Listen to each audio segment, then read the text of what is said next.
मेरा नाम समीर है। मेरी उम्र 27 साल है। मेरी बीवी एक डॉक्टर थी। एक आदमी हर दूसरे दिन हमारे घर आता और कहता मेरी माँ की तबीयत बहुत ख़राब है और मेरी बीवी को अपने साथ ले जाता।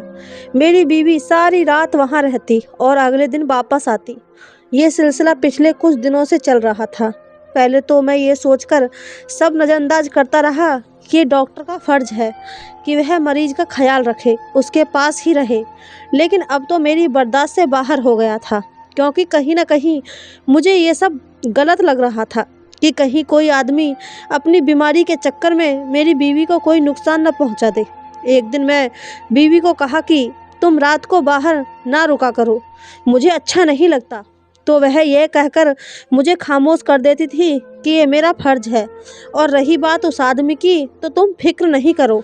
मेरी बीवी का लहजा इतना सख्त था कि मुझे ना चाहते हुए भी खामोश रहना पड़ा। यूं ही इस सिलसिले में आज का दिन भी आ गया था।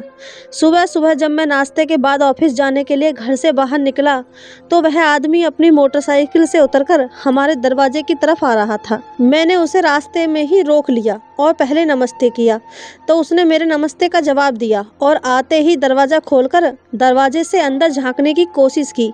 मैंने भी गर्दन घुमाकर दरवाजे की तरफ देखा और फिर दोबारा उसे देखा और पूछा कि अब तुम्हारी माँ की तबीयत कैसी है। तो कहने लगा, सर इसलिए तो आज दोबारा आया हूँ, उनकी तबीयत संभल नहीं रही है। मैंने अफसोस करके हल्की सी आवाज़ निकाली और साथ ही मेरी बीवी को आवाज़ दी। अंदर से उसकी आवाज़ आई कि आ रही हूँ, लेकिन वह आदमी मिन्नतें करने लगा कि मैं खुद बुलाता हूँ डॉक्टर साहब को। उस आदमी की बात सुनकर मुझे गुस्सा तो बहुत आया, लेकिन मैंने सब्र से काम लेते हुए दांत पीसकर कहा कि नहीं, आपको ज़रूरत नहीं है, खुद आ रही है। बहरहाल मेरे बोलचाल से इतनी सख्ती महसूस करके वो खामोश हो गया था, इसलिए अपनी बाइक के पास जाकर खड़ा हो गया। तकरीबन 5 मिनट बाद मेरी बीवी अपना बैग लेकर बाहर निकली और मुझे बाय कहते हुए उस आदमी के साथ चली गई। दूर तक मेरी नज़रों ने उनकी मोटरसाइकिल का पीछा किया था, एक जलन जो मेरे अंदर अचानक से जाग उठी थी। जबकि मैं जानता था कि मेरी बीवी की ज़िंदगी में जो मेरी जगह है वो किसी की भी नहीं है, लेकिन फिर भी पता नहीं क्यों मुझे जलन हो रही थी। जब मोटरसाइकिल मेरी नज़रों से गायब हो गई तो मैंने अपनी मोटरसाइकिल की स्पीड तेज़ की और मोहल्ले से बाहर निकल आया। मोटरसाइकिल चलाते हुए भी मेरी सारी सोच उस आदमी पर अटकी हुई थी जो अचानक से हमारी ज़िंदगी में बिन बुलाए दाखिल हो गया था। ऑफिस पहुंचकर मैंने सबसे पहले बीवी को कॉल की और उसे घर पहुंचने का पूछा, तो उसने कहा कि मैं उसी औरत के घर पर हूं, अभी शाम को बात करती हूं तुमसे। कॉल बंद करके मैंने फ़ोन मेज पर रखा और आंखें मलते हुए एक गहरी सांस लेकर काम पर लग गया, क्योंकि सामने ही बॉस का ऑफिस था। शाम तक मैं बैठा ऑफिस में काम कर रहा था। मुझे इसी सोच ने सताया था, लेकिन जैसे ही मैं काम से फ्री होकर ऑफिस से बाहर निकला तो एक बार फिर सोचा और इन्हीं सोचों ने मेरे दिमाग में घेरा बना लिया था। मैंने मोटरसाइकिल स्टार्ट की और स्पीड तेज़ करके सड़क पर मोटरसाइकिल दौड़ाना शुरू हो गया। मेरी आंखें जल रही थीं, सोच सोचकर मेरी रातों की नींद हराम हो चुकी थी। तेज़ स्पीड से मोटरसाइकिल चलाकर मैं घर पहुंचा और बैल पर हाथ रख दिया, लेकिन किसी ने दरवाज़ा नहीं खोला, मतलब वह अभी तक घर नहीं आई थी। गुस्से से मैंने दूसरी चाबी निकालकर ताला खोला और घर के अंदर जाकर बैग टेबल पर रख दिया और किचन में जाकर फ्रिज से पानी की बोतल निकालकर मुंह लगाकर सारी बोतल ख़त्म कर ली थी। पानी पीकर गहरा गुस्सा थोड़ा कम हुआ था तो मैंने एक बार फिर से बीवी को कॉल किया। पहली ही बेल पर वो फ़ोन उठा चुकी थी। फ़ोन उठाते ही सवाल किया कि कब तक घर आओगी, तो वह बोली कि सुबह आऊँगी, हालत ख़राब है। इससे पहले मैं उससे कुछ कहता वह फ़ोन रख चुकी थी। मैंने फ़ोन वही मोल्ड मेज पर रख दिया और खुद वहीं पास पड़ी कुर्सी पर बैठ गया था। अगर मुझे उस लड़के के घर का पता होता तो मैं अब तक उसे वहां से ले आ चुका होता, लेकिन ऐसा करना भी मुझे सही नहीं लग रहा था, क्योंकि मेरी बीवी एक डॉक्टर थी। ऐसे उसे किसी मरीज के घर से लेकर आता तो यकीनन उसे बहुत बुरा लगता। वैसे भी बीवी और लड़कियों की तरह नहीं थी। मैं बहुत देर तक वहीं बैठा था और जब भूख का एहसास हुआ तो मैं उठा और खाना गर्म करके पेट में डाल लिया। खाने के बाद मैंने सोचा कि अब बीवी तो घर पर नहीं है तो टीवी देख लूं, लेकिन पहली न्यूज़ सुनकर मेरा दिमाग खराब हो गया था। शहर में रोज़ रोज़ होते अजीब वाक़यों ने पूरे शहर को अजीब से खौफ की लपेट में ले लिया था। परेशानी से मैंने एक बार फिर अपनी बीवी को कॉल की, तो अब की बार उसका नंबर बंद जा रहा था। उसी तरफ मैंने कई बार उसे कॉल की, लेकिन जवाब नहीं आया। मैंने फ़ोन को मेज़ पर रखा और खुद बेड से टेक लगाकर बैठ गया। पता नहीं वह आदमी अचानक से कहाँ से आया। ना ही उसका कोई पता था और ना ही उसे पहले कभी देखा था। कहीं मेरी बीवी को कोई नुकसान ना पहुँचा दे, या फिर कहीं वह मुझसे उसे छीन ना ले। अगर ऐसा हुआ तो मोहल्ले में मेरी क्या इज्जत रह जाएगी। सब सोचेंगे कि मुझसे एक औरत भी नहीं संभाली जाती। नहीं नहीं, ये नहीं है। मैं उसे मना करूँगा उस आदमी के साथ जाने के लिए। मैं पूरी रात उसी कुर्सी पर बैठा रहा और वहीं पर सो गया था। पूरी रात गुजारने के बाद सुबह दरवाजे पर दस्तक हुई, तो मैं दुखती टांगों के साथ उठा और दरवाज़ा खोला। सामने ही मेरी बीवी खड़ी थी, लेकिन उसकी नज़रें गली में जाते उस शख्स पर थीं। मैंने खामोश निगाह उसके ऊपर डाली और अंदर आ गया। वह भी दरवाज़ा बंद करके अंदर आई और बैग मेज़ पर रखकर कुर्सी पर बैठ गई। तुम उस आदमी के साथ उसके घर नहीं जाओगी, मैंने खड़े खड़े उसकी बंद आंखों को देखकर कहा। तो उसने बंद आंखों से जवाब दिया कि हमारे ज़रूरत है, पहले ही बात हो चुकी है, उसकी माँ बीमार है, मैं कह रहा हूँ ना कि तुम नहीं जाओगी। उसके सामने बैठते हुए मैं बोला, तो वह अब की बार आंखें खोलकर सीधी होकर बैठ चुकी थी। उसके जूड़े से निकलते बाल उस वक्त मुझे जहर लग रहे थे। तुम चाहते क्या हो? मैं ये काम करना छोड़ दूँ, घर में नाकारा होकर बैठ जाऊं? मेरी डिग्री किसी काम की नहीं रहेगी। मैंने कब कहा कि तुम ये नौकरी छोड़ दो? तुम करो ये काम, लेकिन उस आदमी के घर पर मत जाया करो। मुझे तुम्हारा उसके घर जाना या रुकना बिल्कुल भी पसंद नहीं है। मेरी बीवी कहने लगी, तुम मुझ पर शक कर रहे हो? मुझ पर? वो सख्ती से बोली। तो मैंने चौंक कर उसे देखा। नहीं, मैं तुम पर शक नहीं कर रहा, मैं उस आदमी पर शक कर रहा हूँ, और ये मेरा हुक्म है कि तुम अब उस आदमी के साथ नहीं जाओगी। अपनी बात कहता मैं उठा और अब कमरे की तरफ कदम बढ़ा दिया। अब वो मेरी बात पर जोर से चीखी थी कि तुम मुझ पर हुक्म नहीं चला सकते, समझे? और ना ही कहीं आने जाने से रोक सकते हो। मैं आज़ाद हूँ, समझे? वो इतनी आवाज़ करके बोली थी कि मुझे उसके लहजे में बगावत की बू आ रही थी। मैंने हैरत से गर्दन मोड़ी और उसे देखा और सर हिलाकर ऑफिस के लिए तैयार होने के लिए कमरे में आ गया था। तैयार होकर मैं बिना नाश्ता किए घर से बाहर निकल गया। मुझे लगा था कि वह मुझे रोकेगी और नाश्ते का पूछेगी, लेकिन ऐसा नहीं हुआ। वो बदल गई थी। कुछ ही हफ्तों में हमारे बीच एक अलग सा रिश्ता बन चुका था। मैंने गुस्से से मोटरसाइकिल स्टार्ट की और दफ्तर आ गया, लेकिन गुस्सा और भूख की वजह से मैं काम पर ध्यान नहीं दे रहा था। ऑफिस से छुट्टी लेकर मैं बाहर निकला और ऑफिस से दूर एक ढाबे पर नाश्ता करने आ गया। नाश्ते के बाद मैं वहीं पर बैठा रहा। सुबह होने वाले झगड़े पर गौर करने लगा। क्या मेरी बीवी का उस आदमी को जाते हुए देखना, उसका उस आदमी के घर जाने के लिए मुझसे झगड़ना, मैं ये सब बातें सोच रहा था। और बगावत की बू आना, ये सब एक ही दिन में नहीं हुआ था। फिर ये काम कुछ हफ्तों में तो नहीं हो सकता था। लाजमी वह उस आदमी से शादी से पहले भी मिलती रही होगी, तभी तो मेरे सामने ऐसी बातें कर रही थी, वरना शुरू शुरू में तो वह ऐसी नहीं थी। एक सोच खत्म हो गई और दूसरी आ गई थी। जिसे मैं मासूम समझ रहा था, वे भी उस आदमी के साथ मिली हुई थी। दोनों ही मिलकर मेरी आंखों में धूल झोंक रहे थे।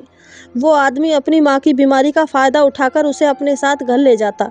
भगवान जाने दोनों के बीच कैसा संबंध है कि जो इतना उछल रही है उसके घर जाने के लिए। उन दोनों को एक साथ करके ही मेरे बदन में आग लग गई थी, जिसकी वजह से मेरा दिल जल रहा था, जिसमें इतनी बड़ी नफ़रत पैदा हो चुकी थी कि बीवी का ख्याल दिमाग में आते ही मुंह से अजीब से लफ्ज़ निकल आते। शाम तक मैं सड़कों पर मोटरसाइकिल दौड़ाता रहा। फिर थककर मैं घर आ गया। घर के सामने मोटरसाइकिल रुक गई। मैंने चाबी से दरवाज़ा खोला और अंदर दाखिल हो गया, और कमरे में से किसी की सरगोशी की आवाज़ आ रही थी। मैं बगैर आवाज़ किए कमरे के बाहर खड़ा हो गया और बीवी को देखा। वो कमरे में अकेली थी और किसी से फ़ोन पर बात कर रही थी। सुनो, तुम दवाई वक्त पर देते हुए जाना। देखो, मुझे लगता है कि मेरा घर से निकलकर तुमसे मुलाकात करना मुश्किल हो सकता है, क्योंकि मेरा पति नहीं चाहता कि मैं तुम्हारे घर आऊं। लेकिन तुम ख्याल रखना, ठीक है?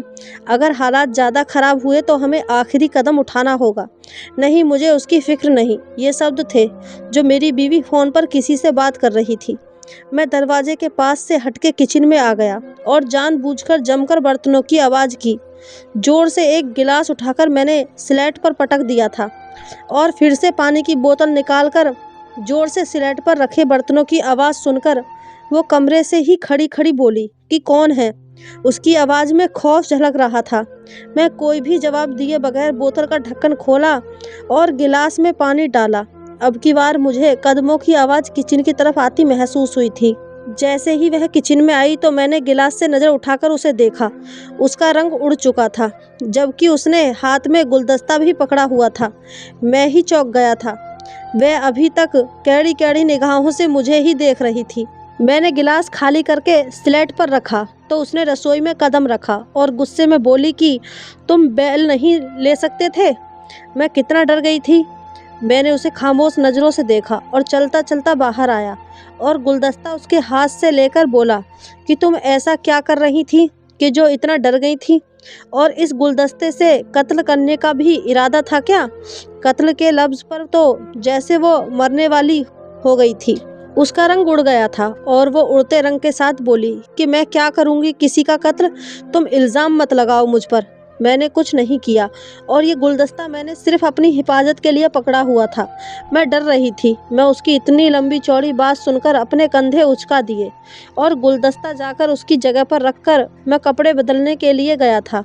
मुझे इससे कोई फ़र्क नहीं पड़ता था कि उसके साथ क्या हो रहा है, कि वह खुद क्या करती रही है। बस अब मुझे किसी चीज़ से फ़र्क पड़ता था तो ये है कि वह मुझे धोखा देने की किस हद तक जा सकती है। कमरे की छत पर बैठे हुए मैंने बीवी के फ़ोन पर सुनने वाली बातों पर गौर करना चाहा तो मुझे कुछ समझ नहीं आ रहा था। वह किसी से बात कर रही थी और उसका आखिरी काम क्या था? कहीं वो भागने का इरादा तो नहीं कर रही थी? मैं क्या करूँगा? अगर वह घर से भाग गई तो मैं कहीं मुँह दिखाने के काबिल नहीं रहूँगा। मेरी मोहल्ले में क्या इज्जत रह जाएगी? नहीं, मुझे जल्दी कुछ करना होगा। जबकि ऐसा भी हो सकता था कि वह उस आदमी के साथ भागने की बजाय किसी और के साथ भागने का सोच रही हो और जाहिर कर रही हो कि मैं उस आदमी के साथ भागी हूँ ताकि मैं उसे ढूंढ ना सकूँ। कहीं ये मेरी नज़र में धूल तो नहीं झोंक रही है? मैं उसे गौर से देखकर सोच रहा था और फिर करवट लेकर लेट गया था। अगली सुबह भी वही आदमी घर के सामने आ गया था और मेरी बीवी मेरे सामने उसके साथ चली गई थी। लेकिन मैं कुछ भी ना कह सका क्योंकि मैं नहीं चाहता था कि पूरा मोहल्ला हमारा झगड़ा देखे और तमाशा देखे। इसलिए मैं सब्र का कड़वा घूंट पीकर ऑफिस आ गया। जब मैं ऑफिस का काम करने के बाद घर आया तो पूरा घर खाली था, मतलब आज भी वह नहीं आएगी। मैंने उसे मैसेज करके बैग मेज पर रखा और खुद कुर्सी पर बैठ गया। जिंदगी में सुकून के दिन भी आए थे। कितना सुकून था शादी के शुरू के दिनों में, लेकिन अब तो जैसे हर चीज़ ही पलट गई थी। कभी कभार तो मुझे लगता था कि वह बस शादी के शुरू के दिनों में अच्छा बनने का ड्रामा ही करती थी और अब ड्रामा करके थक चुकी थी, जो अपना असली चेहरा मुझे दिखा रही थी। काश कि मैंने ऐसी औरत से शादी ही ना की होती। मैंने नहीं में सिर हिलाते हुए मेज पर सर रख दिया क्योंकि सर दर्द से फटा जा रहा था। आज की रात भी कुर्सी पर बैठकर ही गुजर गई थी। सुबह जब मैंने दरवाज़ा खोला तो सामने ही खड़ी होकर उस आदमी को हाथ हिलाकर मुस्कुराते हुए देख रही थी। फिर चेहरा सीधा किया, मुझे देखा और अंदर आ गई। दरवाज़ा बंद करने से पहले मैंने मोहल्ले से गुजरते लोगों पर एक नज़र डाली तो सब अजीब नज़र से मुझे ही देख रहे थे। मैंने गुस्से से दरवाज़ा बंद किया और कमरे में आकर ज़ोर से उसकी बाजू पकड़कर बोला कि तुम मेरी बीवी की हैसियत से यहाँ रहती हो इस घर में, समझी? अपनी घटिया हरकतें मोहल्ले से बाहर करो। यहाँ मेरी इज्जत है। मेरी बात तो उसने अनसुनी कर दी और अपनी बाजू छुड़वाने की कोशिश कर रही थी। मैंने खून की आंखों से उसे देखा और ज़ोर से बिस्तर पर धक्का देकर कमरे से बाहर निकलकर आ गया था। सिगरेट पीने मैं छत पर गया। सिगरेट पीना शुरू कर दिया। इतनी गर्मी में छत पर बैठा था।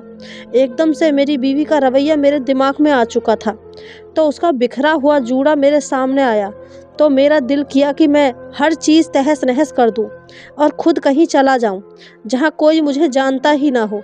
मैं लोगों के सवाल की नज़रों से बच जाऊंगा। रात तक मैं छत पर बैठा रहा, फिर नीचे आया और कपड़े बदलकर घर से बाहर निकल गया और बाहर से ही खाना खाकर रात तक घर वापस आ गया।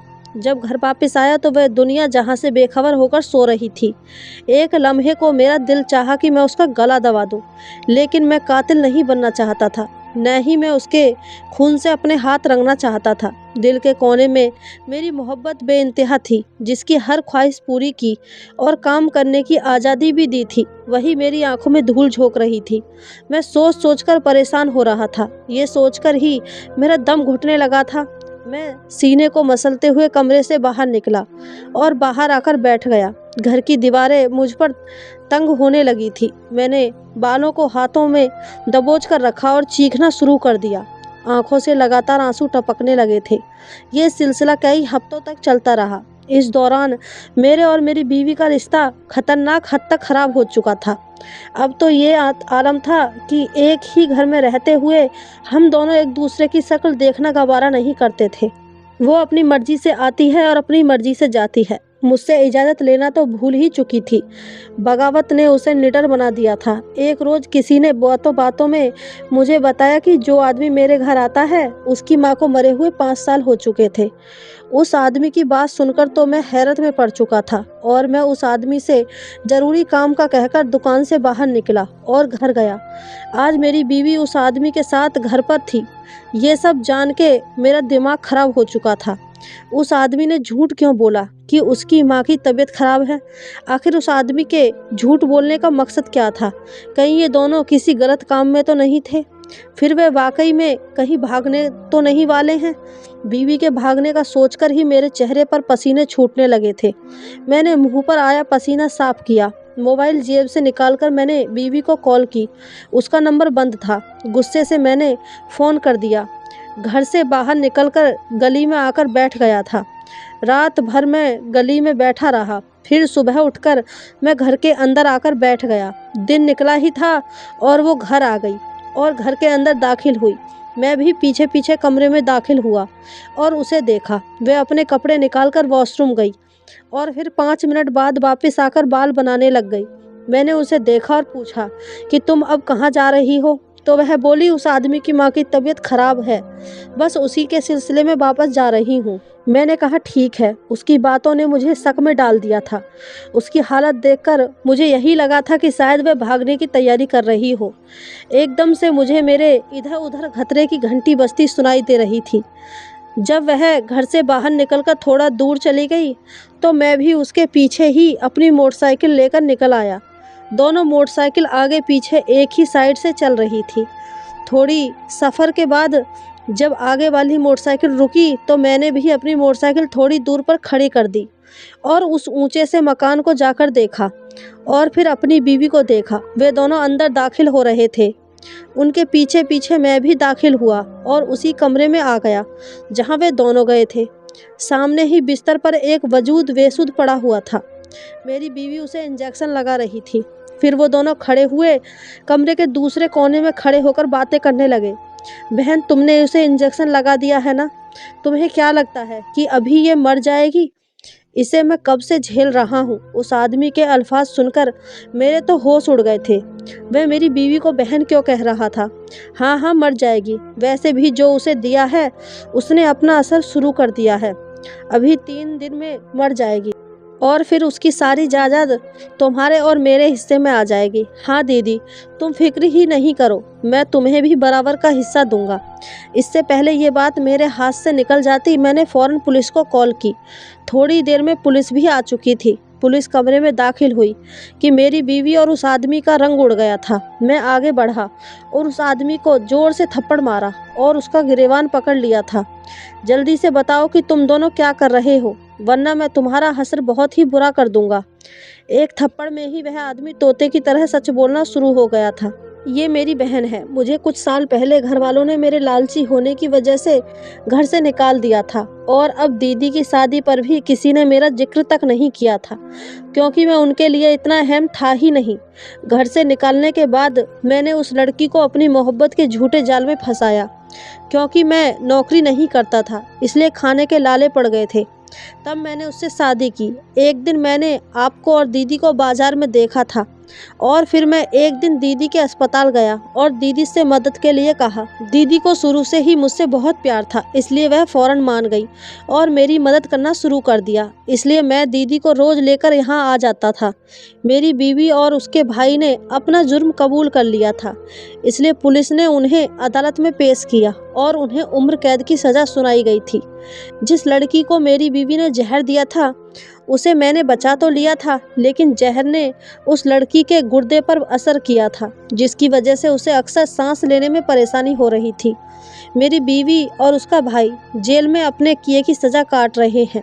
एक लड़की जिसने मोहब्बत की इतनी बड़ी सज़ा पाई थी और अपने वजूद के एक अहम हिस्से को खो दिया था, और एक मैं जिसने अपनी बीवी से धोखा खाया था।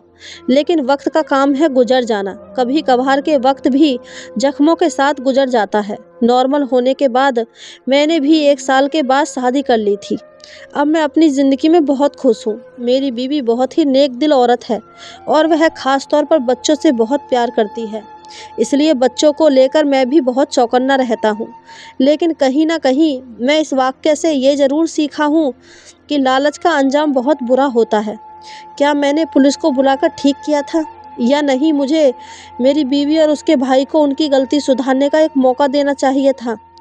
मेरी बीवी के घर वालों ने जिस तरह से अपने बेटे को घर से निकाल दिया था, उनको प्यार से उसे समझाना चाहिए था। क्या लालच इंसान को इतना अंधा कर देता है कि इंसान अच्छे और बुरे की तमीज़ भूल जाता है? तो दोस्तों, ये थी हमारी आज की कहानी। आपको कहानी कैसी लगी हमें कमेंट करके ज़रूर बताएं। कहानी अच्छी लगी हो तो चैनल को सब्सक्राइब, वीडियो को एक लाइक ज़रूर कर दें। धन्यवाद दोस्तों।